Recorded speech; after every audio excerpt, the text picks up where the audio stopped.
Hey guys, today we're going to take a look at Dragon Ball Z Supersonic Warriors 2. Of course, a sequel to the Game Boy Advance game of the Supersonic Warriors name. And I remember being really excited for this game leading up to its release. I think it delivered. I haven't actually played it for quite a while, but I remember quite enjoying it at the time. But yeah, so this was kind of like at the tail end of what I like to call the really good Dragon Ball game period. Because we had a number of great titles on the Game Boy Advance, a number of great titles on the PS2 and GameCube, mainly PS2 actually, now I think about it.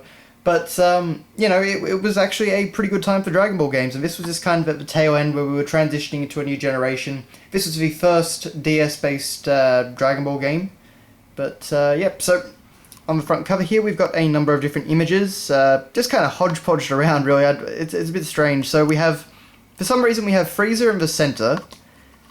We've got Kid Buu over here, we've got Super Saiyan Vegeta up there, Super Saiyan 2 Gohan there, and Super Saiyan Goku over here facing off with Broly. So there's not really like any sense that I can find to it. It's a number of different characters, I guess. 3 good guys, 3 bad guys, I guess. But yeah, that's really that. And of course Atari, back when they held the license. Now, one thing I love here, you can see this is the Australian version by the PG rating, but this is actually a sticker that's put above. This is actually, as you can see down here, the American version, as it's for sale, rental, and use only in USA, Canada, Mexico, and Latin America. Australian versions of games, we can't even get our own boxes, we just have to reuse the American ones. I think that's mainly changed now, partially due to laws and whatnot, but yeah, that's kind of what we did for a long time. But on the side we've got the Dragon Ball Z logo and the Supersonic Warriors 2 logo, which actually leads quite nicely into the Atari symbol, so it's actually quite a nice side of the box, particularly with the Atari symbol down there. The ultimate evolution of the flying battle.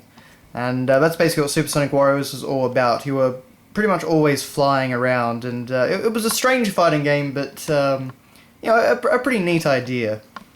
Up here we have some portraits of different characters, so Frieza, Majin Buu, Super Buu, and Dabra.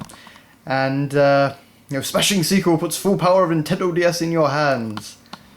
So, pretty much what you'd expect. Explore some what-if scenarios and all that, and we've got a picture of androids 18 and 17 taking on Trunks in a snowy glacier area. So, oh, it looks pretty nice. Inside, of course, we have the cartridge, which is pretty much what you'd expect. And then, of course, we have our lovely health and safety precautions booklet, which again is intended for the American, Canadian, Mexican, and Latin American audience. And we have our manual. And it is actually in full colour, so that's always nice. But it's a little bit samey. So we start off with, you know, the same picture of Broly here from the front cover. We have a picture of Frieza over there. And then we have this image of Super Saiyan 2 Gohan and Kid Buu up here. And that basically continues for...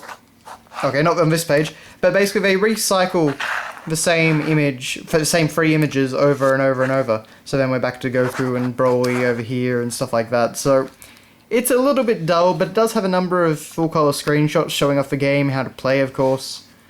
So for the most part, it's not too bad a manual. It's just not quite as interesting as it could have been.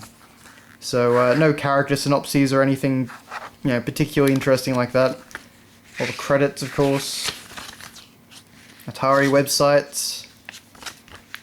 Technical support for US and Canada. Yes, that really helped me out here in Australia. End user license agreement, and the same picture of Frieza again. So obviously they had like 6 pieces of promotional art to work with for this entire presentation, but well, it's not too bad. I always appreciate it, at least when they print in full colour. But yeah, that's really a look at Supersonic Warriors 2 for the Nintendo DS. As I say, as far as I remember, it was actually a pretty fun Dragon Ball game. And I imagine it's much easier to track down on eBay than its predecessor on the Game Boy Advance. As far as I recall, that thing was kind of rare and kind of pricey. But yeah, so thanks all for watching, guys, and I will see you later.